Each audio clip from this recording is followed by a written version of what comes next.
Hello, everyone, and welcome to another episode here at The Damage Report. I am John Iadarola. I'm alone in the TYT studios, and from yesterday to today, we went from perfectly normal LA to this building apparently has been transported to the middle of Antarctica because it is so freaking cold, both inside the building and also all over LA. I'm joined once again by Jayar Jackson. Jayar, why is it that when it's like 61 degrees in LA, it feels like it's the middle of the tundra? Well, I hate to say it this way because I'm not one of those guys. Because we're chumps, but that's okay. We're supposed to be chumps. That's why we're here. You know, I was born here and I grew up somewhere else. When I came back, the reason I came back is because I was never supposed to be in those other areas where it was cold, where 60 degrees was warm and people run outside with shorts on and say, "Yeah, summer." No, that's no. Yeah, we're made this way. Our skin is thin. I guess dragons like it hot. That's just the way it is. Yeah, notice that both of us are wearing like extra layers. We're inside. We're not like doing this from the deck of a ship or anything. But for some reason, it's just so freaking cold. Anyway, that would be cool. So most of this hour, what was that? We should have a remote shoot one day from the deck of a ship. See how that goes. That'd be awesome. I've shot on the deck of a ship. I don't recommend it. And it was in the North Pole. And I think it was warmer than I am right now, actually. I literally have shot from the deck of a frozen ship and it's colder. So thank you for joining us, everybody. Most of this hour is gonna be me complaining about the temperature. But other than that, we also have, the attempted subversion of American democracy. That's ongoing. We're gonna be talking about that. We've got a white conservative cosplaying as a gay black man. That's always fun, and getting caught in it, that makes it even more fun. And we're also gonna be talking, I know, it's just the most ridiculous news because we're a ridiculous country that is deserving of no respect and will get no respect. Absolutely. So anyway, thank you to everybody for joining us. Please hit the like button and share the stream if you haven't already as we proceed through this hour of news. And as you chat along and comment along and send us super chats and tweets and all that, we'll respond as we go. I can see some already coming in here, including one from Nat A who says, first super chat here. I love the show and the Dragon Squad. I named myself the Crochet Dragon. That's pretty cool. I like that. I can imagine a knitted dragon, still terrifying, but also cozy. I could use a crochet dragon around me right now, actually. Anyway. I love it that there's folks that are watching that are giving their own Dragon Squad names. It's awesome. I think someone shot something to me. They said Money Dragon, but I was calling her Money Dragon because that's just cool. But yeah, no, everyone's getting dragon names. I love it. There's enough to go around. Well, with that, there's also enough news to go around. So with that, why don't we jump into this thing? Yes. Donald Trump is not content just to sort of block in every way he can Joe Biden's ability to set up his own team for the transition. The other thing he's doing is pretending that he is going to need new employees. So according to two sources familiar with the situation, as well as written communications reviewed by the Daily Beast, the White House Presidential Personnel Office is still in the process of vetting candidates for job openings in various parts of the federal government, positions that the White House intended to fill by early next year. So they're still like receiving resumes for new jobs while they're firing people, which we'll turn to. And we're also receiving all these reports about people in the White House who are like, oh my God, I gotta get my resume out there. How am I gonna get another job? As if there's any question. They're horrible Republicans, they'll get hired somewhere. But anyway, Jayar, they're still doing this. It's like, wasn't there an episode of a short story arc of The Office where you just pretend that you're the boss? And you pretend to fire people and it becomes true? It seems like there's a story for The Office and Veep every 5 seconds when it comes to this administration. And I've seen neither show. I've seen like one episode of The Office and that's kind of it. But apparently I need to catch up because the real life things that are happening apparently happen in sitcoms every day. No, there's so many layers to the way this is going, the way people are trying to find a way out, prepare for their next life. But you mentioned how Republicans will still have a job because they'll hire terrible Republicans no matter what. The new ones are the ones that are in trouble Because if this was like K Street, specifically K Street, people trying to work with lobbying firms to try and use their influence. In case people don't know the way it works, if you've been in Washington already and you make some connections, you get to go out then make more money by going and influence those same connections because those are your buddies to do the bidding of these companies. That's lobbying in a quick nutshell, right? So many people that may want to go to that route, if the only thing on your resume is you work with this administration, they're pretty much not gonna hire you because you're too polarizing. So they're like, well, how many buddies do you really have in Washington, especially right now after your guy who's sitting in the White House with his arms crossed like this won't leave, and then when you finally leave, you're associated with them. That's you now. So the new folks who they don't have a very in-depth resume are really in trouble as far as getting jobs, and then they're also being blocked from doing so after the news started being revealed that they were doing this. So you need to get another job so you can pay rent. You try and go get that job on a legitimate basis. This administration is blocking you from doing it, or else they'll fire you, and then you'll lose your last 2 months of any kind of money, and you're just stuck in this circle. They really don't care about anyone, even the people who decided to stick with them through this horrible administration. Yeah, it's sad, and we're gonna have great examples of what you just gave there in just a second. But in addition to continuing the hiring process, just yesterday, the Washington Post reported that the White House Budget Office has instructed federal agencies to continue preparing the administration's budget proposal for the next fiscal year. But like, it's not gonna be your budget. You're not gonna be the administration. Because you lost the election. I know, they don't accept that, but like it's not gonna happen.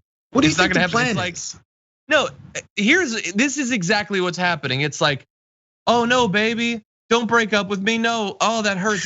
Okay, so but we're still going to Hawaii, right? We're still gonna take that trip.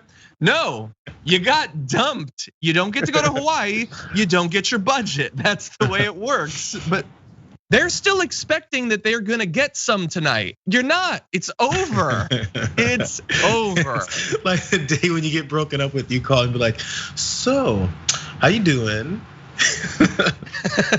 No, that I think is their pending legal challenges of the election, I guess. You still think you're gonna get some release from the judiciary, but that's not gonna happen. I'm confusing myself now. But anyway, you also, I just want to, as a reminder, in terms of muddying the waters over who's going to be president, yesterday we had Mike Pompeo saying there will be a smooth transition to a second Trump administration. It's just like, oh, okay, so here is the theme of today's show. We're going to cover a lot of this, and a lot of it is going to be comical, laughable, fumbling and flailing and pathetic. But that doesn't mean that we shouldn't be worried or nervous or scared or vigilant or anything like that. Because they are still doing this stuff, and it's not just comments, it's not just prep our budget. They just fired or had the resignations of Mark Esper, Defense Secretary, his Chief of Staff, the Undersecretary of Defense for Policy, James Anderson, the Undersecretary of Defense for Intelligence, Joseph Kernan. And here is what is most amazing about that. I'm gonna read a tweet from Bill Kristol, something that I don't normally do, but I have a good reason for it today. So they did those firings, but take a look at the ripple effect that came from those firings. So Bill Kristol tweeted, a sign of the loyalty oath atmosphere now at DOD. When Jim Anderson was fired yesterday as acting Undersecretary for Policy, he was given a clap out as he left the building. The White House called to request names of any political appointees who joined in so that they could be fired. So the people who, like, the thing from TV where like they walk past all the people who are clapping, they're gonna purge the clappers. Oh, no, the level of petty. Okay, it's already where if you do anything that's right, it's been the way for most administration. If you say something that's correct, you say something factual, and it's in opposition of the president, your job is already in danger. And then the further and further he falls into this abyss of insanity, the more and more petty he gets. So you can leave, but if anyone claps, how do you monitor the clappers? Oh yeah, Jimmy in the corner was clapping. Well, there are devices that can monitor clapping. I've heard of them on TV commercials before. Maybe they're using those. Oh, you clapped on? No, clap off. Clap off out of this building right now. I can't. No, we've said it many times already, but it's unprecedented. This is the level of petty that you're going with. Someone clapped as someone left the building, so you're fired. Who are you going to replace them with? What's the process for getting hired? You can sit down. Where do you see yourself in 5 years? Would you clap if someone left the office? Like, what are the questions you're asking people? What are the qualifications to fill these roles for people who clapped? They want loyalists. That's it. That's the only thing they want. And they are, by the way, we know this from years of experience. They're perfectly happy with not filling these positions. Yeah. They're perfectly happy with the government not functioning. And if it is gonna function, it's gonna function only by having loyalists in place. They've been weeding people out. They're continuing this. They're continuing this now, knowing that they're not gonna be in office, or at least knowing there's no legitimate path for them to get in office. They're still on their way out firing people. I'm beginning to wonder though.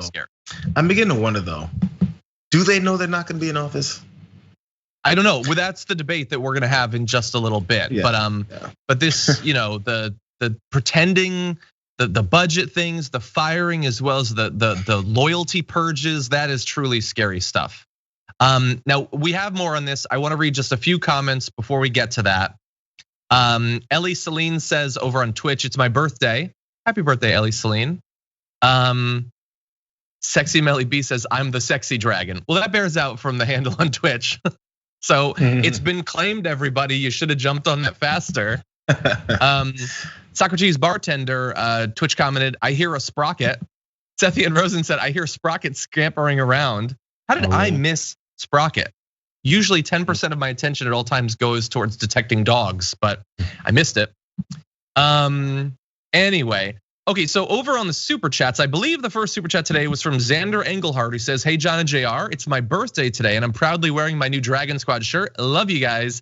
Hashtag stay nerdy, hashtag Dragon Squad for the win. Hashtag I'm representing too, no big deal. It's finally someone's birthday. It is, and for real, it's not one of those fake ones. Jay Fergie says, help guys, I'm from Wisconsin and have friends that voted for Trump. They're not bad people, but I'm not sure if I can forgive them. How would you handle this? How good of friends are you? Yeah, I was gonna say, it depends on how long you've been friends with them and if there's anything else that's giving you that signal that they're insane. Like you can start thinking about interactions you've had with them in the past and see how racist or bigoted or homophobic they've been and see if that works out.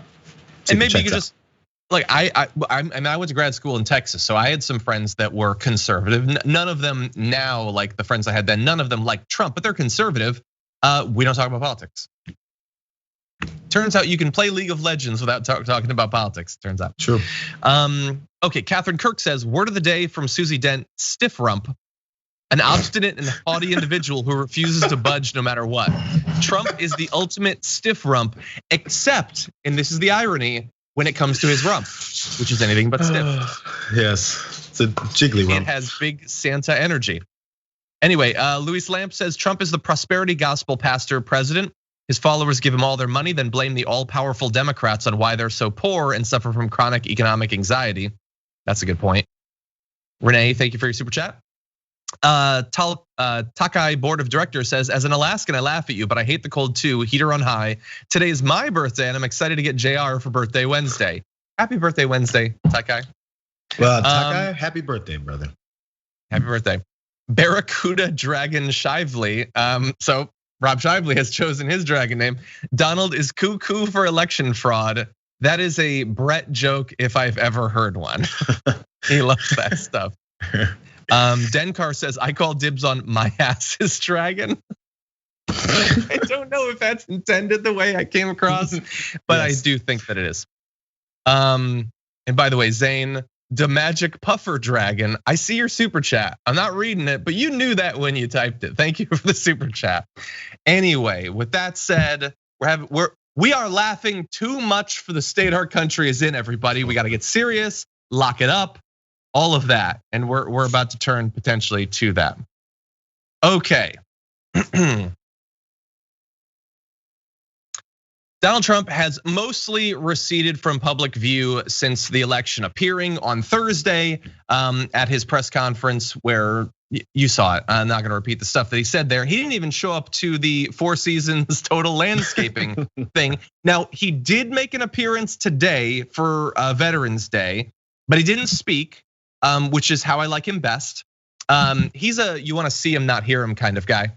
But anyway, he is mostly receded from public view. He's also apparently receded from being president, according to the sources of Jonathan Lemire, Associated Press reporter, who says, this is slowing a transition at the time of true crisis, referring to what we've been talking about them blocking Joe Biden. The coronavirus pandemic is surging out of control across the country, the worst it's ever been, state by state, setting record number of cases each day. And we have a president who, in the meantime, has largely abandoned his day job.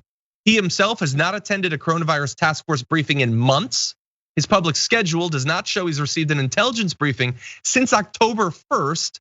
Jeez. The White House hasn't read out a foreign leader call in weeks. He is simply not governing the country right now at a time of crisis. And we've known for a very long time, nobody's shocked to find out that he doesn't like doing the job, but he's not even pretending. Like when he used to get those intelligence briefings, that was a laughing stock, but at least he did it.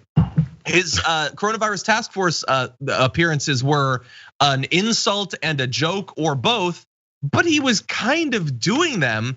He's not doing anything anymore. He's sort of president, but not really president at the same time, Jayar. Yeah, you know what's weird? I was thinking about this, and when the story came out, I was like, you know what? I kind of had that thought, but didn't have a full conscious, completion of that thought. I was like, you know what? He hasn't been doing anything. And then I think because the reason I ignored myself is because I was thinking, but when has he ever done anything? But there was a different level of doing nothing. It was like literally detaching himself from any role, any connection, any communication, anything that's even the appearance of responsibility to serve your position.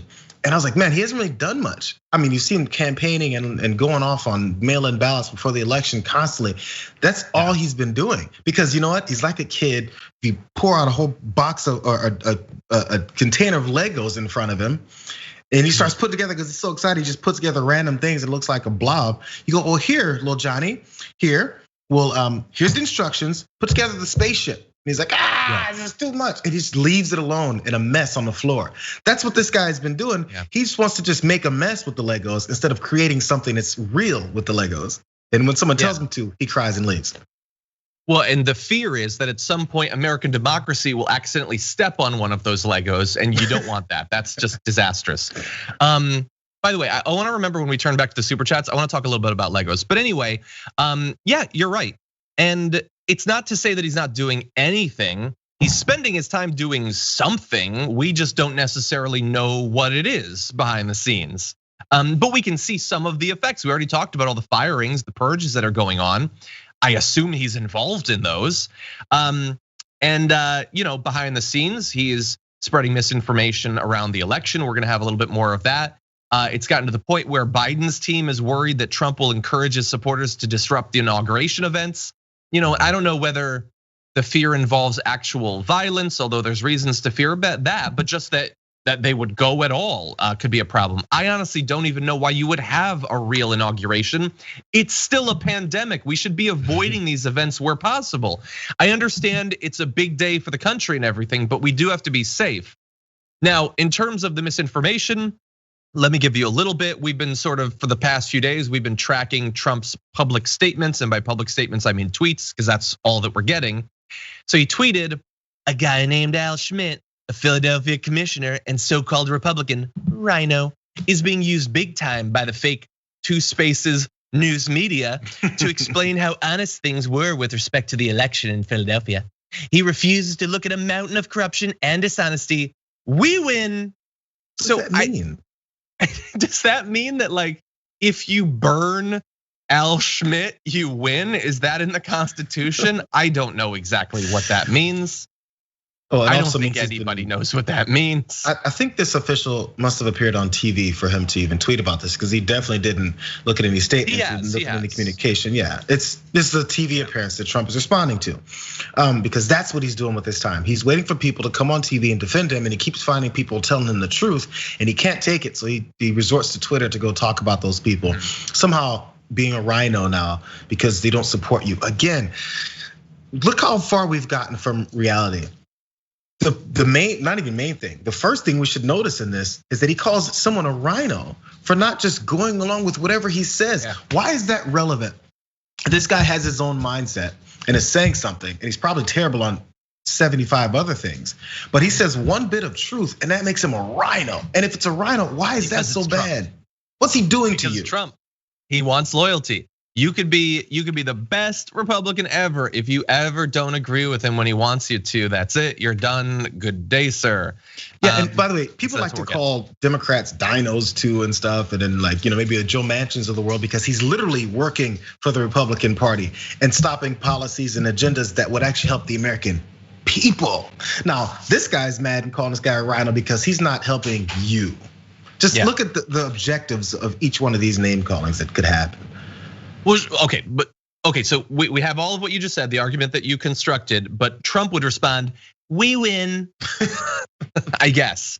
But in addition to that, in addition to just trying to basically pushing back against the fact checkers, that's what he's doing right now. He's saying you can't trust anyone who says this was a valid election, even if they're a Republican, because if they do that, in doing that, they become not a Republican anymore. It's a magic trick that he has.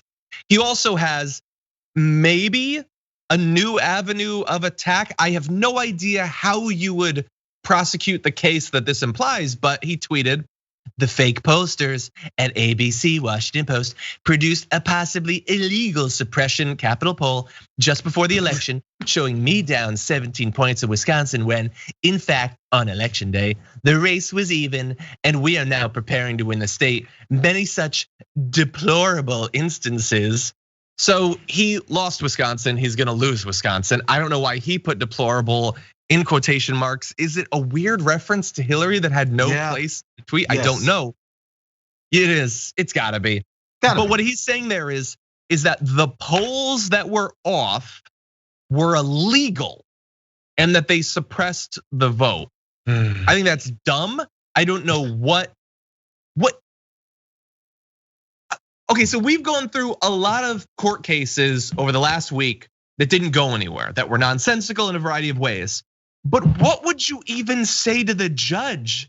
They did a poll, it was very suppressive, so no Wisconsin or revote. I don't know. What would you actually do? I have no idea what this leads to. Yeah, well, the thing is, we know Trump in general has historically lost court cases all the time because he doesn't know what to do, or it's the people he appoints, his attorneys that he puts in place to give his arguments, are dealing with nothing. Like, so his attorneys have to go into court and make a case based off of what this guy is saying. Of course, he's confused as to why it's not working. He doesn't know how evidence works because it goes back to his own ego and his brain. He thinks, I say it, it's true. It's literally all it is. Facts actually have no place in my world. If facts are in front of me, all I have to do is say no, and it goes away. Because that's what's happened his whole life. People have allowed him to get away with this kind of behavior his whole life. So now he's confused. He's a 5-year-old that doesn't know things aren't gonna always go your way. And if you want things to go your way, you have to work hard, maybe do some responsible things every once in a while. No, he just says it and thinks it's gonna go. And then every time he loses, he's like, well, let's change the person who's making these decisions. That's all it is. Yeah, okay, so I want to ask you, Jayar, and the audience a question. We've just showed you some of the ridiculous flailing, and it's comical, it doesn't make any sense. And so the question is, are we not taking the threat that they could do something more seriously? That maybe a court will look at this insanity and say, I don't care, it's fine. Yes, it was an illegal suppression poll, you won Wisconsin or whatever. Or that, before, so the December 8th is the day to certify the results, that one state will just be like, you know what, we're gonna do the thing that people have been worried about for a couple of months. So we're just gonna give him the votes. He didn't win, we're gonna give him the results. And then between then and the 14th, in theory, you'd have the rival slate of electors. I will admit, I have been sort of writing this off more and more each day because the lead that Biden has in each individual state is too big to overthrow. He has won too many states to just overthrow one and still win. But should we still be more worried? Should we be, should the Democrats be doing anything? Like, it's one thing for me, an idiot on YouTube, to not be doing anything. But so far the Democrats aren't doing anything. They're like, Biden is getting ready to be president, but Chuck Schumer is just celebrating, his reelection effectively, or reelection to the leadership. It seems like the approach is to let them kind of flail until they get tired and the tantrum's over and they fall asleep. Now, I'm okay with that approach right now. It's been like a week. I'm okay with that approach for right now. But then what the thing is, after that, be prepared for that potential next step. Because again, as we mentioned, he's purging people from not from justice. Some folks from justice are quitting because of what Barr's saying that they should be doing. He's purging people from defense, and replacing them with yes men that are going to do whatever he wants. So these are positions of influence and power that are, leverage surrounding our servicemen and military. So I get that concern, but keep an eye on it, because I don't know if reacting right now is going to do much good. It's not like it's not like he's going to stop because we react. So maybe once it gets to that point where we have the electors have to put forward things, and they've mentioned before how in 2000 with Gore and W, how it was extended because of recount. Completely different, by the way, a real recount, not some BS that they're talking here, but still it got extended and everything was fine. So let's get to those dates first. But in the meantime, let him flail, let everyone laugh at him, and but still keep a serious eye on what he's doing. He can do a little bit of both, I think. Yeah, well, I definitely think we should be, and I would argue that people are. They're following that be prepared thing, the SCAR principle. But should the Democrats, for instance, in the Pennsylvania state legislature, which is controlled by Republicans, and in theory they've already said that they wouldn't, but they could just say, no, we're sending electors that are going to support Trump. What if they do that? If they do that, what happens? What do the Dems in the state legislature do? What do national Dems do? What do we do? What do you watching this program do? I don't know that I have good answers to that. Obviously it can't be allowed, even though, again, as a reminder, if Pennsylvania were to do that, that doesn't overturn Biden becoming president. It's not enough. The lead is too big. But if they did it, and if Arizona did it or whatever, then that still wouldn't be enough. I'm not sure, but something could happen. And basically, I have always erred on the side of respond more than you possibly need to so that bad things don't happen. I think that is a safer way to live when the future of your democracy is at stake than the alternative. But in terms of right now, I guess we have to be ready to do something. In theory, going into the streets, especially because I don't think that Chuck Schumer and Nancy Pelosi are really taking any of this seriously. I would argue they're not taking anything seriously, but I don't know what specifically else we're supposed to do until we know what the form, like with Gozer, what is the form of the end of American democracy? How do they do it? Do they do that by Supreme Court? Do they do it by the state legislature? Does Trump just ring the White House with tanks? I don't know. By the way, did you know they're building another fence around the White House? Like not in addition to, or they took down this non-scalable, or did they adding? No, there were already 4. They're building another bigger one. There was scaffolding to build a bigger one. Yeah, until we know what the form is, I don't know what we're supposed to do. Yeah, that's what I'm trying to respond right now with any kind of actionable things. I'm not sure what those actionable things would be that you would do. You can talk about what he's doing, you can demean them and call out their BS every 5 minutes. We can do that. And at this point, again, like you said, what can you do? You can't go in and take him out now, because even if he conceded, you can't go take him out right now. So what's the point of dragging him out, kicking and screaming? It's kind of, we have to wait.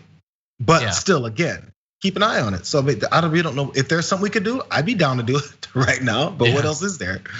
Yeah, well, the only thing I will say is, and this is in terms of meeting the narratives that are out there, and it's partly for us, but it's also potentially advice for the audience, is there are extremists on this question. So we're sort of saying, we gotta be ready, but we don't know exactly what we're supposed to do. So we're not gonna put all of our attention to it. But there are people who are saying effectively, Trump is totally doing a coup. That is the only thing you should be paying attention to.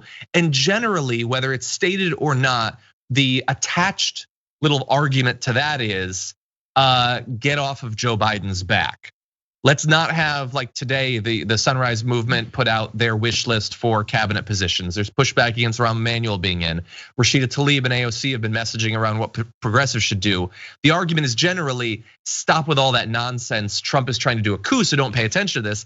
There are also people on the opposite side who are like totally checked out from the possibility. They think Trump has already totally lost 100% in every way, not just electorally. There's no chance of anything happening except a possible White House upper decker. That is the worst of our worries right now. And so I would say both of those are probably wrong. I think we can dwell in a productive middle ground that both puts pressure on Joe Biden, but also make sure that Trump doesn't squeak out some sort of authoritarian way of staying in office. Come on, man. Like the advice to not talk about what Joe Biden could be doing as he implements his administration has absolutely nothing to do with paying attention to what Trump's trying to do as far as not accept the results of the election. Bro, we're adults. Come on, this is government, this is politics, these are politicians. They can do more than one thing at a time. And every other human in this country can do more than one thing, can think. We're not even doing anything. Can't think of more than one thing at the same time. And some people are saying, oh, call it a coup. Fine, okay, fine, call it a coup. But still, what actionable things can we do besides call it a coup? That's what I'm saying. Keep calling it out, keep saying what he's doing, and then move on. But if you're higher up as far as the Joe Biden stuff, wait a few minutes and we'll see what happens. I don't know what else you can really do. Yeah, I get what you're saying there. I get what you're saying. And I see one comment on Twitch from DeGravy who says, I'm worried about faithless electors. I get what you're saying, but again, remember, there would have to be a lot of them. Like this isn't a 270 win where one faithless elector throws this thing. There would be dozens of us effectively. There would have to be. By the way, if there's one faithless elector, let's start talking about them now. So if they could, like, basically we mentioned how Bernie Sanders called out exactly, which a lot of people did. It wasn't just a Bernie Sanders thing. A lot of people called out exactly the way Trump would approach this election before he did it, and he did it. He did that playbook exactly step by step. And it was called out, and it looked even more ridiculous because people said, "Hey, didn't we just say you were gonna do this? This is a game, right?" So it kind of it breaks down what they thought was gonna be this. Oh man, this is a breakthrough moment. Look at this breaking news. Trump decides not to accept the election. Everyone knew that already. So if you think the electors are gonna do what they're gonna do, call them out before they do it. And if they wanna do it, they already look like, the fools that they are. Yeah, I agree. Okay, we have a little bit more on the voter fraud claims. We're gonna get to that in just a second, but before we do that, I do wanna read a few comments. I wanna give credit to this happened a little bit earlier in the show, but both Obi-Mom Kenobi as well as Ancient Wisdom gifted subs on our Twitch channel. Thank you so much for that. I saw someone suggesting Hero Dragon for Obi-Mom Kenobi, but I will let Obi-Mom choose for herself what her designation, if any, will be. Let's see, Leslie sent in a super chat saying, super chat for Dragon Daddies are some pre-show. Oh yeah, well, I like the super chat. People watching now aren't gonna know what it's a reference to, but thank you so much for that, I do appreciate that. And everybody, just a heads up that I have been doing, like we used to do way back in the before times, before the fall of man, around 45 minutes before the live show, I do a little bit of extra news in a YouTube live, so look out for that. In theory, you'd get notifications, but YouTube is YouTube, so you probably won't. Anyway, let's see. HXC Mike says Hardcore Dragon checking in. Hardcore Dragon, geez, that's scary. Doubling down on the Gozer reference, the form of the destructor will be whatever just pops in there in Trump's crazy head. Exactly, it might be the Stay Puft Marshmallow Man, honestly. Vegan Lay echoing a bit of what Cenk was saying on the show yesterday. If the election is fraudulent and Biden didn't really win, then nobody won any of their races. Not McConnell, not Graham, not Collins. Shouldn't they be removed? I agree, Vegan. Thank you. John Pearson says, I think all of us should take a gun safety class, not to rush to violence or anything, just better to have it and not need it than need it and not have it. I don't think it's gonna get to that point, but I get what you're saying. Well, yeah. And by the way, I think I mentioned it on the main show. Who knows if I did it here? But I live not far from a firing range. I've lived here for years. The line has never been out the door and around the corner the way it consistently is, literally every day now. Oh, geez. It's so that suggestion, trust, it's already being adopted by many people. Yeah, but I don't want to wait in the line. I actually like going to firing ranges. I find it to be fun, but yeah, I don't want to wait in line. Anyway, and by the way, I don't need a gun. Trust me, if it comes to civil war in the streets, I will be charging the non-scalable barrier with the rest of you. I'll just be doing it with a replica of Sting in my hand. Anyway, sword, not the singer. Aline says, I have a Trump voter friend. I asked questions and listened to her reasons for the first few times. Now I am able to throw some left ideas and even introduced your channel. She will give it a chance. Wow. Well, Aline's friend, if you're in the audience, welcome. And if I am particularly harsh to Trump supporters on the show today, I mean all the ones that aren't you. Anyway, Jono Everest says, there's an Aussie who best sums up what is going on. I can't link here, but look up YouTube for Bye Bye Donnie, a farewell song for Trump. We'll take a look at that. Thank you, Jono Everest, I appreciate that. And finally, Lonely Soul says, so is Jayar Dreadlock Dragon and try to steal the election and we're coming for you, Trump. Well, I believe you chose Dread Dragon, didn't you? So similar. Yeah. But I'm not sure if it's Dread or Dreaded. I think it was Dread. Yeah, Dread is better. What I like about Dread is that it both has the dreads, but it's also like dread. Like exactly. It's scary. And Dina says, I'm not calling JR the Dread Dragon. I'm calling him the Judge Dread Dragon. You guys, we're mixing too much stuff up in here. Again, bro. The movie I should probably see. I know, I need to watch the new one. I like one of those actors. Anyway, okay, with that, man, this hour is passing by fast. So let's jump into the voter fraud such as it is. So voter fraud, did it actually happen in the 2020 election?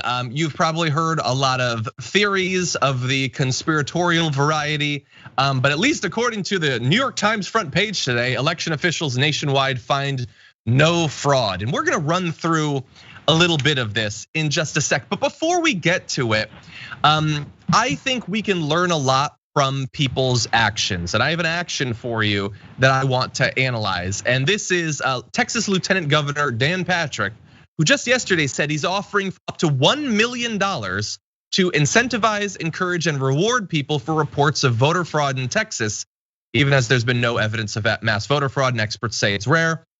Patrick said that anyone who provides information that leads to a conviction will receive at least $25,000. That money will come from Patrick's campaign fund. Now, assuming this isn't illegal, and I have no idea if it is, he's free to do this. But can we acknowledge briefly that you generally don't offer $1 million for evidence of voter fraud if evidence of voter fraud is already apparent and all over the place? Exactly. This is what you do when you are hunting for something that you can't find. $1 million for a photo of Bigfoot. $1 million to track down the guy who stole my bicycle. That's what you do when you are facing no other option and all you have is your monetary resources. So let's just acknowledge that very briefly. It's the first logical thought you could possibly have, but many people miss that. No, I'm glad you said it because it really could escape you because you're too busy thinking about, oh man, can they do this? Oh, $1 million. But the first thought really should be, wait, why you needed to pay someone for tips when you just told us it's rampant? It's that ends it from the beginning. I mean, when Crime Stoppers puts out a call and says, hey, if you reward given to anybody who finds the culprit that was in this bank robbery photo, if someone goes and finds them, you give it to them because they haven't caught the guy yet. They don't say, we have this guy convicted for the bank robbery. Can anyone give us some tips? We'll offer you $1 million. Well, you have him already. Oh. Yeah, no, so I'd like to announce that two things. One, we've caught the killer, but two, I've always wanted to make it rain. So let's find some more killers up in here. No, that's not how it works, Dan Patrick. Remember, Dan Patrick, very worried about voter fraud, something that influences an election in a way that doesn't have to do with the will of the people. Also, the guy that was perfectly fine with trying to limit early ballots by limiting the number of ballot drop-off locations as well as other things like that. So there were people trying to mess with the election. I'm just saying we know one of them. I don't need to give out $1 million to track down Dan Patrick. We got him. Now, really fast. We have a comment from him. He said, I support President Trump's efforts to identify voter fraud in the presidential election and his commitment to making sure that every legal vote is counted and every illegal vote is disqualified.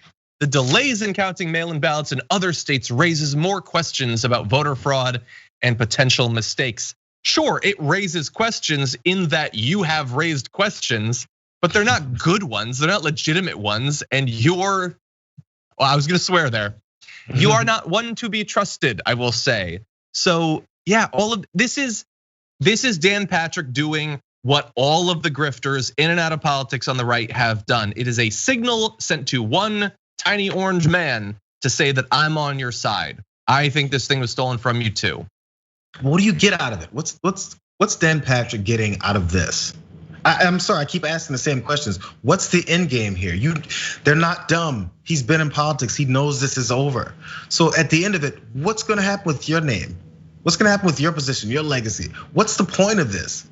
What does he have on all these like guys? Him more? It's crazy. Maybe it's just, I know that a lot of Texas voters that are conservative like Trump. So Trump is saying it was stolen. His voters believe that, so I have to say it's stolen, so they'll like me too. It could be as simple as that. I don't know. It's sad no matter what. But also, and by the way, $1 million, you can get 25,000 if something leads to some kind of, what do they say, conviction or something. And it's coming from Dan Patrick's campaign coffers. Am I right? Is that what it said? So people who gave to Dan Patrick because they support him for some reason in Texas, their money's now going to help defend Donald Trump on his wild goose chase for some evidence of voter fraud. So if you gave $25 to Patrick, if you gave $1,000 to him, that's where your money's actually going. People give money to a campaign because they support the candidate who's running. And then this goes and gets sent over to someone else who's lying about a different campaign. Does that make any sense? Yeah, well, if it makes you feel any better, and it won't, I am willing to bet $1 million that nobody gets $1 of that $1 million. First of all, because there's no voter fraud. Second of all, because it's not gonna lead to a conviction. Third of all, because Dan Patrick doesn't wanna give anybody money because he's a Republican. Maybe you should start up a GoFundMe and get you. Well, Trump is doing that, but yeah. So that's not gonna happen. He provided no evidence of voter fraud. And by the way, back in October, he claimed that Democrats were trying to steal the election, and if the president loses Pennsylvania or North Carolina or Florida, they'll lose it because they stole it. And so he was saying that before, now it has happened. And so what do you know? He still thinks it was stolen because again, like there is no difference other than money between a random Republican governor or senator anymore and the dumbest, least informed Republican voter. They have to say and believe, or at least pretend to believe, the same things to keep their base fired up.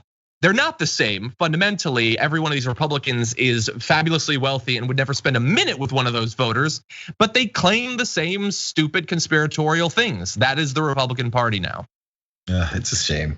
Anyway, let's do a little bit of a roundup of some of the claims of voter fraud that have fallen apart literally just this morning. This is us just plucking a few bits of news from just this morning. So first of all, you have a Pennsylvania postal worker whose claims have been cited by top Republicans as potential evidence of widespread voting irregularities, admitted to the US Postal Service investigators that he fabricated the allegations, according to 3 officials briefed on the investigation. Richard Hopkins' claim that a postmaster in Erie, Pennsylvania instructed postal workers to backdate ballots mailed after Election Day was cited by Lindsey Graham in a letter to the Justice Department calling for a federal investigation, which by the way, they're doing now. So part of the evidence that a senator used to make this thing start was fabricated entirely. I'm sure Graham will be apologizing for that. So let's talk a little bit about these claims. Hopkins' allegations without his name were first aired last week by Project Veritas, an organization that uses deceptive tactics to expose what it says is bias and corruption in the mainstream media. He was hailed, this individual, by James O'Keefe as an American hero. A GoFundMe page for him has raised more than $136,000, with donors praising him as a patriot and a whistleblower. Nope, he was just a liar. He was a liar and he got paid for it. The fundraising page was apparently removed by GoFundMe, so I don't know if he's gonna get the money. It looks like he will not. That's small miracles. But yeah, no, he just made up. I'm actually a little disappointed. I'm disappointed that GoFundMe is not gonna get this man his money. He went out there, did his job. He fooled more people that were asking to be fooled. I mean, hey, this is a tough economy right now. Let the man make his money. That's some work he put in to fool all these idiots. Actually, it wasn't much work. but still it was work. He put his face out there, he put his name out there, he put together the GoFundMe page. If people want to give someone money, if someone is sitting outside of your local grocery store and is asking for money and someone decides to hand them $136,000, are they not allowed to have it? Hey, if you want to give away money to someone for whatever reason, because a lot of these people were quoted as reasons why they gave away their money, and many of those reasons were because Democrats are evil, because it's 100% sure that you stole this election. Hey, if you want to say those things and it makes you feel better to give someone money to say it, do that. That's not my money. Give away your money. I never criticize anyone for giving away money to someone that's asking on the street. What business is that of mine? You can give away your money. Let this man have his $136,000. Give him double. He's working. God. Yeah, I should have predicted this. Why wouldn't somebody set up this sort of thing? I'm mad I didn't. Yeah. If you're one of the many Americans out there who's experiencing very hard times, been left behind by the country, ask yourself a serious question. Why aren't you grifting Republicans? Because it's so easy. Make a little video of yourself saying, you could like blur your face a little bit to make it mysterious and say that you witnessed voter fraud, but now the lamestream media is coming for me. You tweet that, Trump will tweet it 5 seconds later because they don't check anything, and then you raise $1 million on GoFundMe. It's awesome. Hey, by the way, I'm sorry, John, I'm gonna read one of these. One woman, she donated $100. This guy, she wrote as she donated, "I'm an American patriot who wholly supports this man's actions, and I pray for his future and pray true Americans step in to help him through this. You're a warrior and a hero." Hey, legally, all she said was, "I'm an American and I support this man's actions." This man's actions are to lie to you to get money. You support it, take his money, take her money. Yeah, she supports it. And if your response to Jayar is, well, now though, it turned out it was fake, so she's gonna be really mad. Why are you assuming that? Why are you assuming that she will change her opinion in literally any way? He earned that money unfair and unsquare. Give it to him. Anyway, it's not just that though. You have that's a big one, obviously. But I want to show you an awesome little bit of a dialogue between a judge and one of the Trump voter fraud claim supporting lawyers. Judge says, "Are you claiming that there is any fraud in connection with these 592 disputed ballots that they were talking about?" Mr. Goldstein, "To my knowledge at present, no." The court, "Are you claiming that there is any undue or improper influence upon the elector with respect to these ballots?" Mr. Goldstein, "To my knowledge at present, no." Why are we doing any of this then? Why are you bringing up these claims when you're not even trying? But I want you to understand what's happening there. So here is an interesting thing that has been playing out in multiple cases. These lawyers have been hired by the Republicans to make the case in court that there is voter fraud. But there are consequences to this. Not to the Republicans who are paying those lawyers, there are potential consequences to the lawyers. Because if the lawyers are shown to have lied in court, they could be disbarred. Their careers could be over. So they'll go and they'll try to earn their money, but they can't. We'll see, at least most of them, they can't specifically in a way that can be proven lie. So at some point they will go up to the brink of that cliff, but they're not gonna jump for this. It's their bodies splattering on the ground, not the Republicans who paid them, not Rudy Giuliani. And so that's why you get these insane back and forths in court. But they expect them to. We've seen this throughout.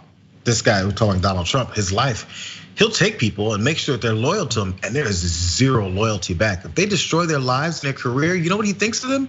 Good, thank you. You served your purpose in life, is to serve me, destroy your life, and be gone. Now these attorneys are beginning to not think that way. We'll see how far they get with this. And he's gonna replace him with more attorneys that are willing to jump off cliffs for him. Yeah.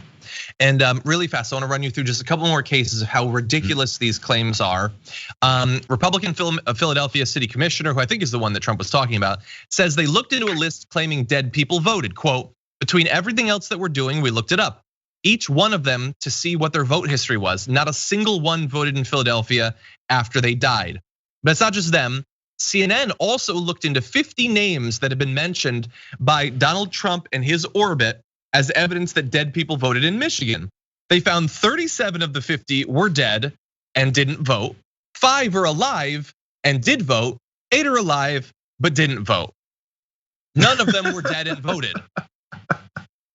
CNN, it's not like they did. They took lamb guts and looked through. You can just look up the names and find out.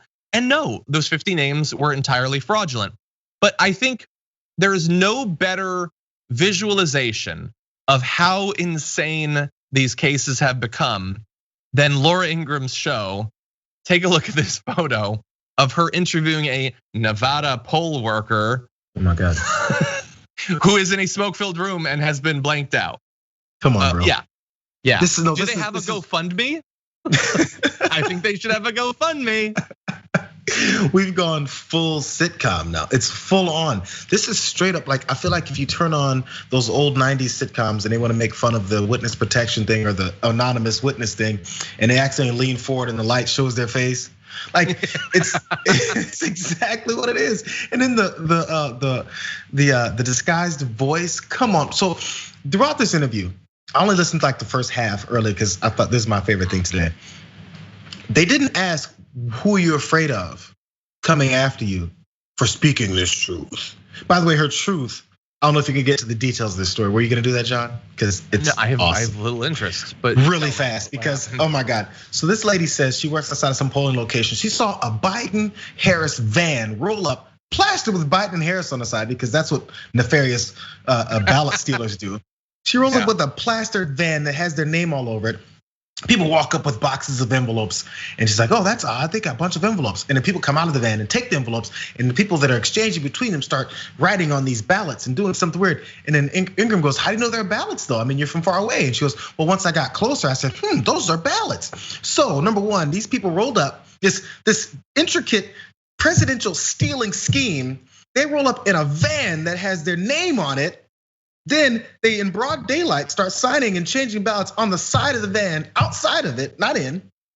And then when your idiot behind walks up, they don't notice you looking over their shoulder, seeing at their ballots. Come on, bro. But you get a slot on Laura Ingram's show with a shadow to tell this story. Come on. Hey, show your face so you can start your comedy career is really the best way you can go about this. Come on, man. Somebody on Twitch said this is a bad Dave Chappelle sketch. Yeah.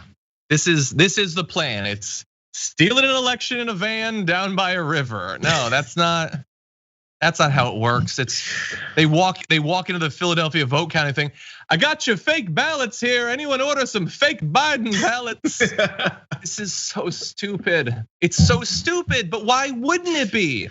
The people who are spreading this are the dumbest people in America. We have collected the dumbest, most gullible people in America, and we've said, go, give us your election stealing story. What do you got? They don't got much in any way. The whole thing is so dumb, dumb. How come the anonymous lady isn't collecting Dan Patrick's $1 million yet? I don't know. Well, it's bad, I guess. But the shadow. But you know what though? Georgia is going to do a hand recount of the presidential race, a hand recount. So maybe they can. Maybe it's legal. Maybe nothing bad will happen. You can do these in states. Recounts happen, and you know what happens when they do recounts? They usually do find a few ballots that were wrong or were logged the wrong way, or it turns out you have to disqualify them. And so usually when you go across, you canvass a state in one of these recounts, like 100 ballots changes.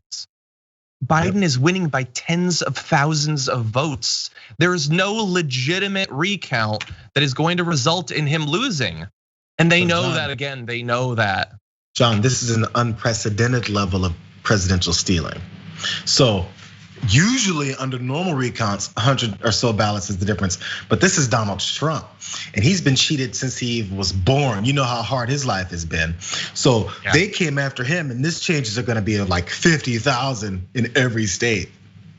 Hey, am I doing a good job? I think I can get hired to do some of this. Somebody, I have a GoFundMe, you guys. I can say this every time. Just give me money. Oh my God, I gotta start a GoFundMe. I've seen evidence of something. I saw a van. I saw 5 vans. I took the red pill. I used to work with John Iadarola, and they lie every day. Give me money. It's just gonna be like, I saw a guy in the shadows, and he had Biden's sunglasses, and I saw feet peeking out from under. It was Converse. I saw it. I know it was them. They did it. Anyway, let's read some super chats before we move on. You would think we were exaggerating, but we're actually the story you just gave is actually more believable than some of the things that people are saying. I would watch that movie.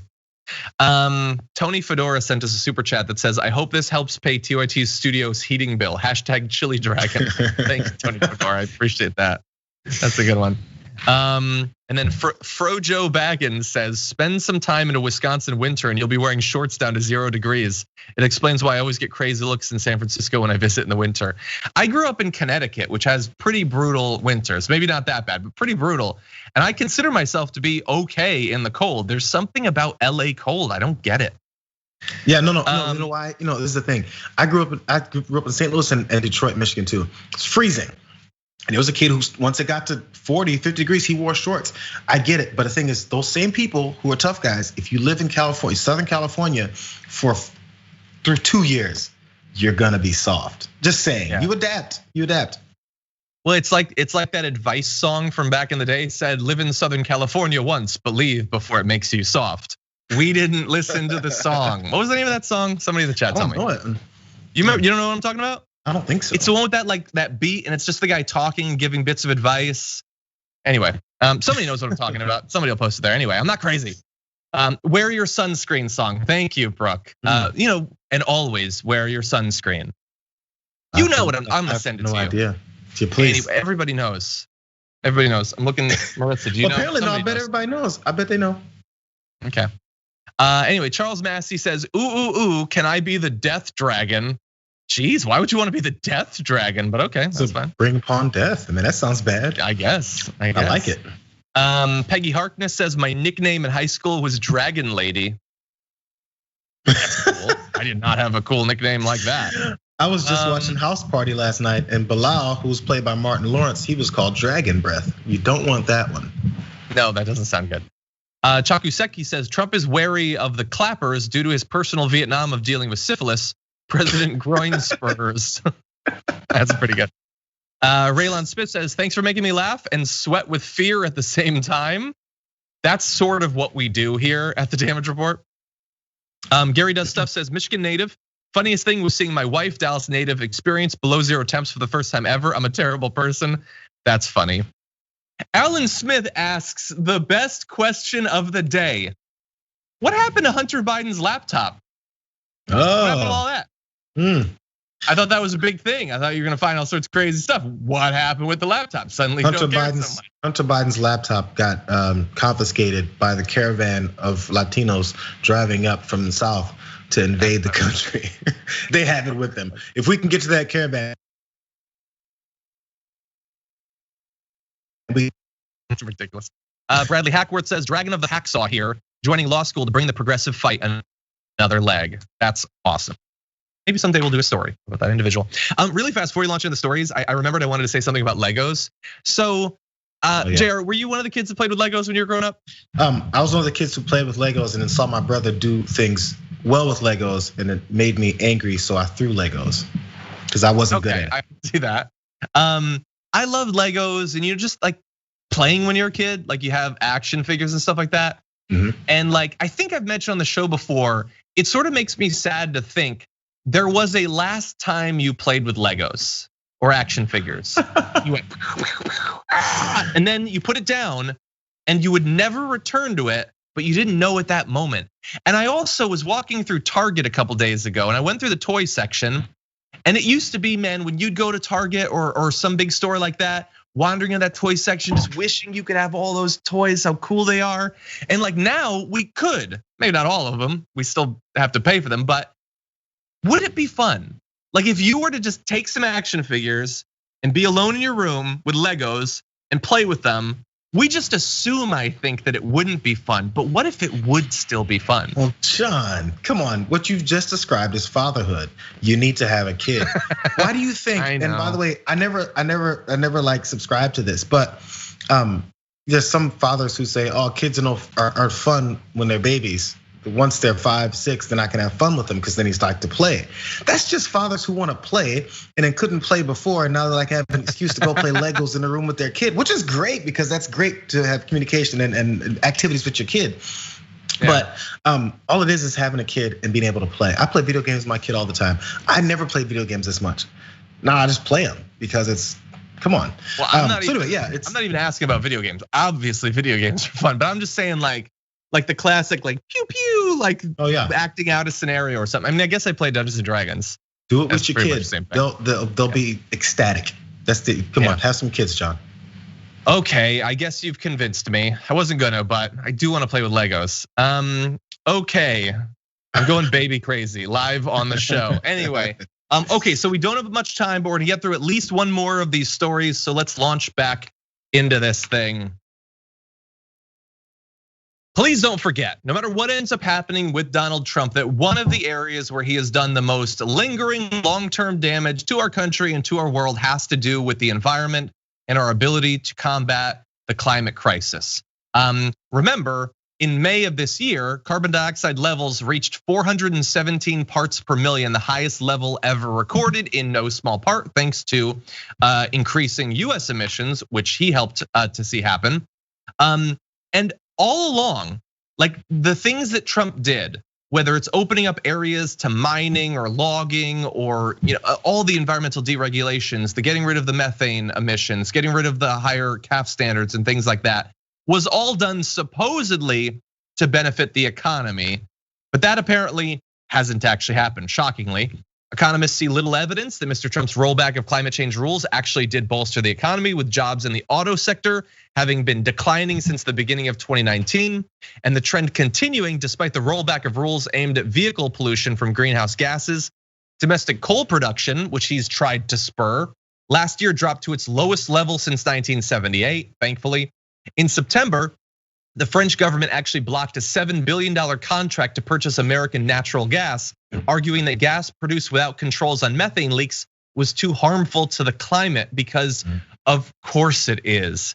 And so like that, the long-term impact of these changes is just amazing. Hopefully Biden gets out in front of them fast, really fast. I wanna read you one more little bit of this. Most of Mr. Trump's environmental policies, which erased or loosened nearly 100 rules and regulations on pollution in the air, water, and atmosphere, which we previously talked about, can be reversed, assuming Biden does the right thing, though not immediately. And pollutants like industrial soot and chemicals can have lasting health effects, especially in minority communities where they're often concentrated. Air quality and water clarity can be restored once emissions are put back under control. But why would that be necessary? I mean, he always talks about how we have the best water, the best air. So clean.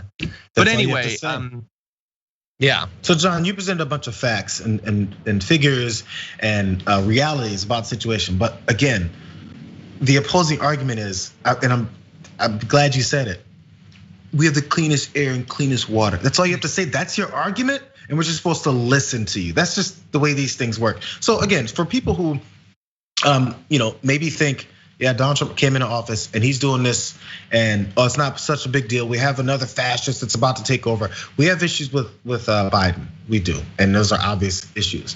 But let's keep it real. There's things that can't be reversed, and even if they are reversed, it takes a long time for those things to actually take effect. This is not paying attention to what you may think, or what you're saying are the important things that we're dealing with. If you're a person, a progressive, it's like, oh, climate change is one of the biggest issues of our time. If you believed in Bernie Sanders, if you voted for him, and then he's talked about how climate change is one of the biggest issues that our world faces.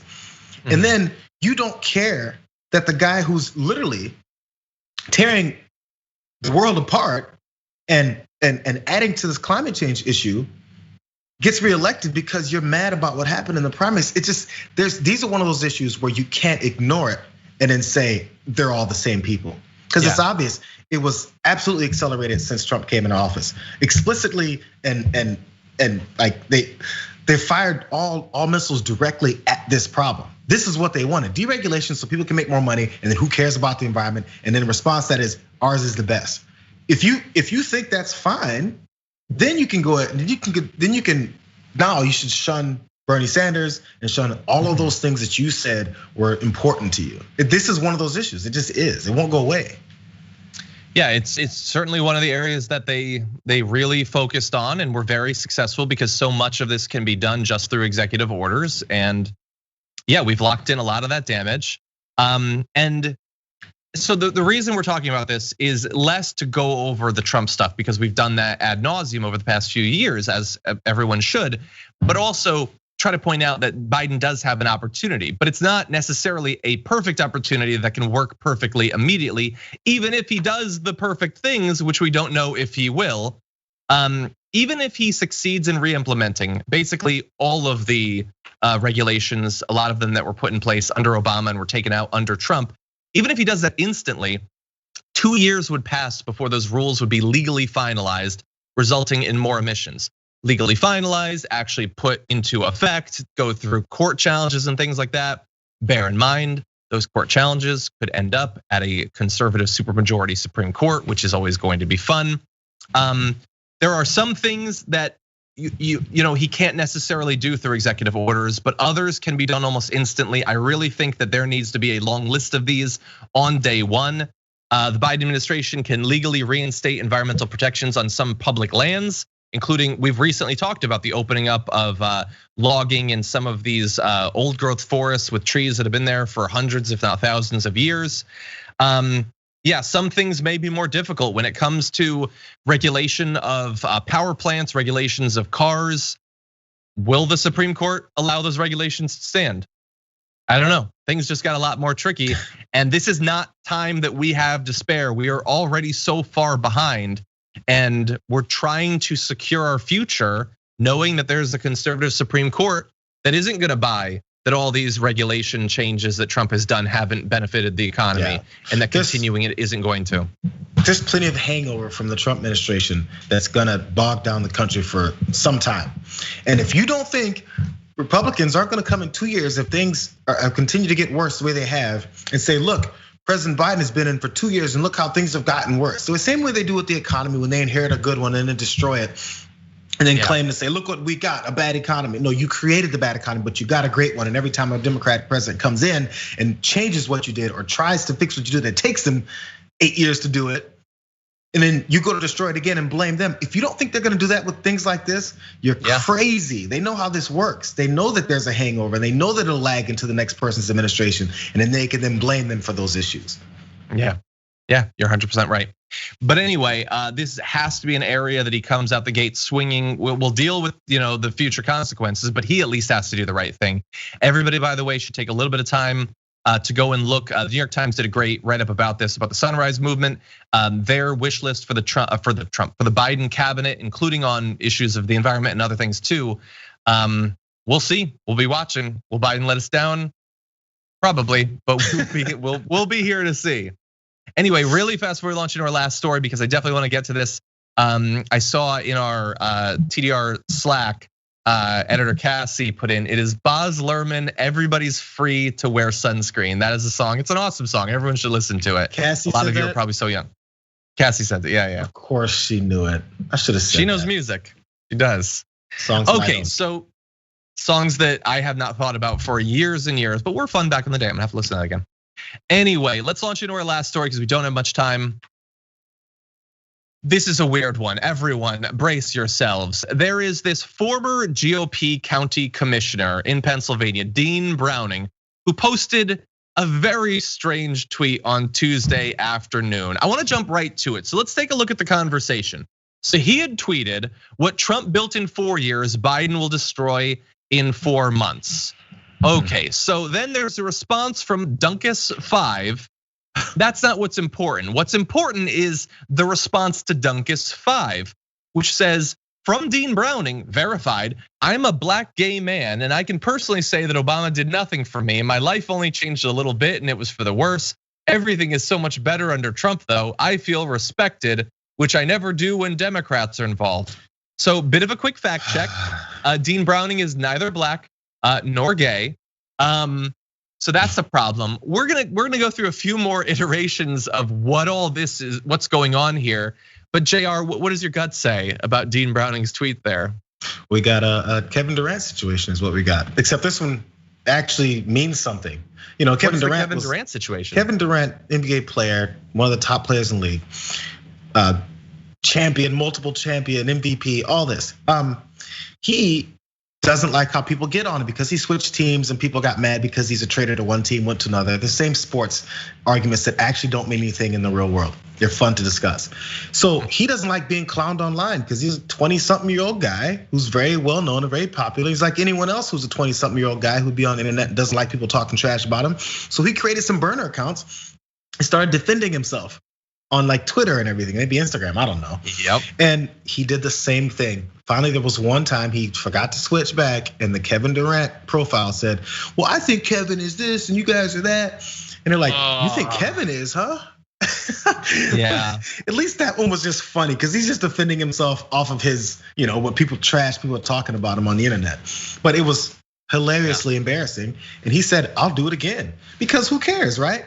But Browning, this guy, this is the playbook. If you see people online telling us, I'm a black man and I told you guys forever that Democrats suck. Okay, fine. Like, by the way, if you are a gay black man on the internet and said Obama sucks and he's done nothing for your life and Trump is awesome, okay, happy for you. Sit back down. What is that doing for me? Your lies. Yeah, I know. Well, and look, I have comments. I want to run through his response to this because obviously, yeah, most people assume this was a guy who has a sock puppet, but he forgot to log into the sock puppet and accidentally tweeted from the wrong one. He tweeted out later, regarding the tweet that is going viral from my account, I was quoting a message that I received earlier this week from a follower. Sorry if context was not clear. Oh, maybe because there was no context. Trump received record minority votes and record LGBTQ votes. Many people won't say vocally, but do in private. Yes, I'm sure he was quoting without quotation marks directly from someone who'd sent him exactly the thing that he wants to say in private, but not in public. Yeah. That doesn't make much sense. Here's the thing, look, there are obviously some black and some gay Trump supporters. That is a thing that exists. And I'm sure that if you're part of that community, or if you are a Republican politician and you want that community to be larger, you probably hate the idea societally that those people don't exist. You don't like that that's the narrative out there, even though it's largely statistically true. You know what hurts that case, your case against that narrative, the counter narrative? It is when you find out that people are pretending to be black and gay and conservative, or when bot farms are creating a million of the same exact account that always tweets that they're black and gay and they love these things and it's clearly a bot. That doesn't actually help you in practice. Yeah, you got plenty of bots. Like the guys that have positions like this don't even need to. There's plenty of fake people saying, by the way, that's like a template statement right there. I'm a gay black Trump supporter. Obama did nothing for me. As a matter of fact, Trump has done more for black people than any other president since Abraham. It's just the same thing. I know. Come on. So sad. And look, there's a little bit more on this that people believe that they might have identified what the sock puppet account is because this person tweets a whole lot, mostly in replies to his tweets and always says that they're black and gay. I don't know for sure. That could also be the person that sent him this perfect DM, I guess. But the thing is, but that doesn't even make sense. Because if this person is DMing him this information for him to quote, and he says some people are only comfortable saying it in private, not in public, but like this guy's saying it in public constantly under this other account, none of this makes sense. None of this is good. And in all likelihood, we may never know for sure. What it looks like is what it looks like, and that is that this is another person operating a sock puppet because they don't actually believe that they're right. They just need to pretend that other people believe that they're right. Yeah, it goes into their mindset of how they think they need to convince people is to come up with a fake person that'll somehow convince this fake grassroots, this astroturf organization of people that is coming forward and saying that this is that's their life. Is this supposed to be effective? Even if you got away with it, is this effective? Is this changing votes? Is this gonna change the 100 votes? You're gonna get a different change in Georgia? I don't understand. This is so much work, and I said it before, it's so much work to do the wrong thing. Just do the right thing. It's a lot less work, and it'll actually be probably rewarding because people will like you and everyone is happy. You work hard to be bad, to be wrong, to be the liar. It's so much extra work. And then if you get caught, you have to come up with another excuse, and then another excuse, and another excuse that doesn't make any sense. There was a song like in the 80s on like, I watched commercials very closely when I was a kid. It was the public service announcement, one of those things where they were telling people, maybe it was the Church of Latter-day Saints, one of those things that told people how to be a good human. And they had a song where they said a kid started to lie. And then once he lied, he had to lie about the lie and then lie about the lie. And it was a song that said, you tell one lie, it leads to another. You tell two lies, oh brother. Like they taught kids this song. I'm trying to find this now because that's. If anybody remembers, finding some posts about that. Yeah, if we're gonna find your random song that Cassie for some reason knows. Yeah. Wait, I think it was Baz Luhrmann. Oh, it might have been a Mormon. Yeah, it was Jesus. The Church of Latter-day Saints. I remember that in those. It was one of those ads. There you go. The Church of Jesus Christ of Latter-day Saints, the Mormons. I remember those ads. I studied commercials when I was a kid. But anyway, you teach kids that. But grown adults just can't figure it out because the idea.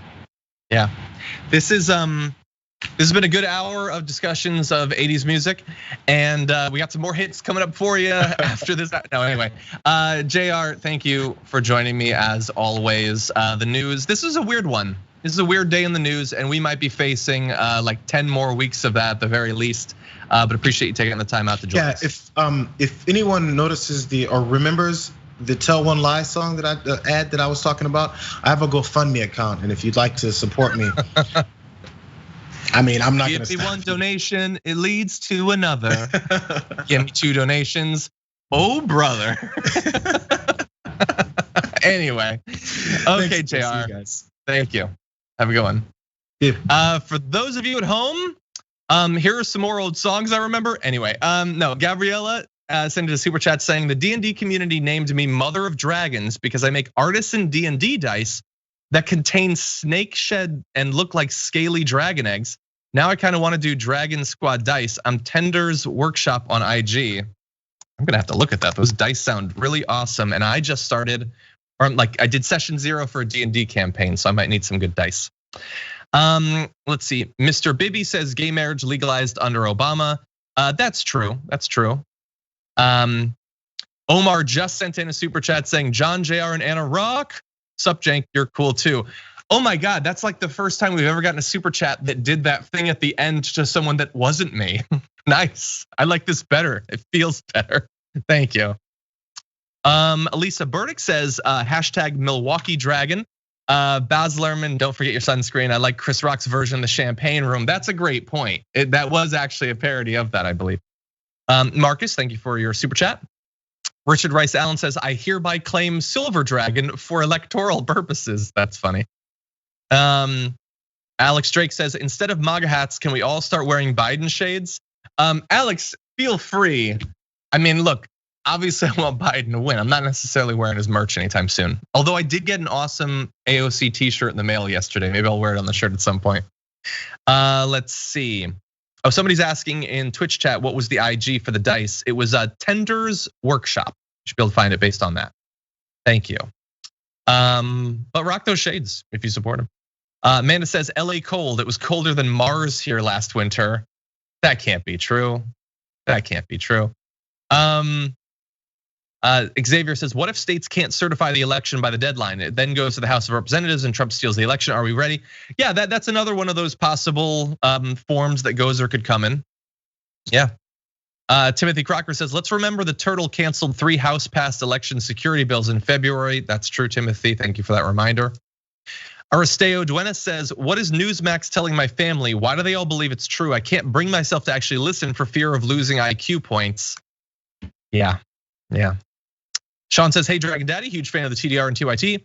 If you were a Pokemon trainer, what dragon type Pokemon would you choose to be your sidekick? I actually don't know how many dragon type Pokemon I could remember. I think Charmander is one. Maybe I'd go for him. Thank you for the super chat.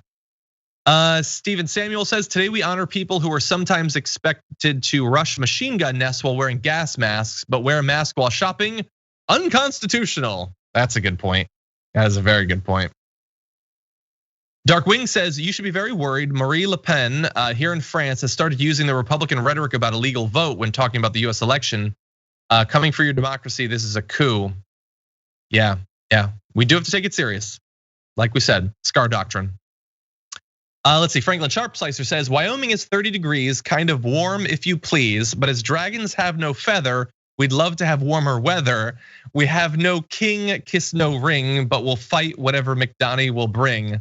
Do well. Thank you as always, Franklin Sharpslicer, that was a good one. Okay, let's take a look over. Leslie said dragons like it hot, but ghost dragons like it cold. I think Leslie has chosen a name.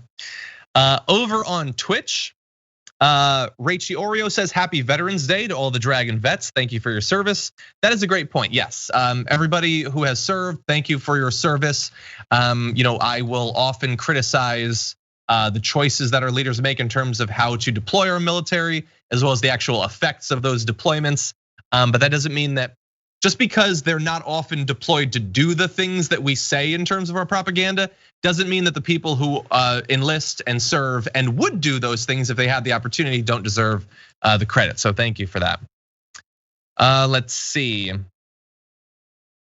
Okay, over on Twitch, Stillborn Hero says, I have 3 kids, don't have kids. Oh, damn. Oh, damn. Okay, well, I still want to play with Legos, so I'm still leaning towards that. But Socrates Bartender says, I was imagining John running up that wall with a Sting statue from his character in Dune. That's funny. Quite the weapon, that. Jess Ortega over on Twitter claims Canna Dragon. I think we all know what she's going for there. And let's see, S. Cody on Twitter at #TDR Live says, I shall be the Thunder Dragon for my tattoo of the Thunderer, a First Nation spirit who represents righteous anger. He's constantly angry at the folly of humans. That makes a lot of sense. And Unprecedented Madness has chosen Ditzy Dragon, I think, so that's awesome. Okay, everybody, I have an interview coming up with Dave Leventhal in just a little bit. We're gonna be talking about a couple things. One, Trump's campaign debt and some of his other debts that are coming up, as well as legal challenges that he might be facing if he doesn't manage to stay in the White House. All of that is gonna be fun, and you can look forward to that coming out on the channel very soon. I'm gonna be appearing on the Young Turks later on with Anna Kasparian, so you're not gonna wanna miss that, as well as tomorrow's TDR, where I'll be joined by Ida Rodriguez, which you know is gonna be fun. So until either of those, stay safe out there, stay sane out there, and I'll see you soon.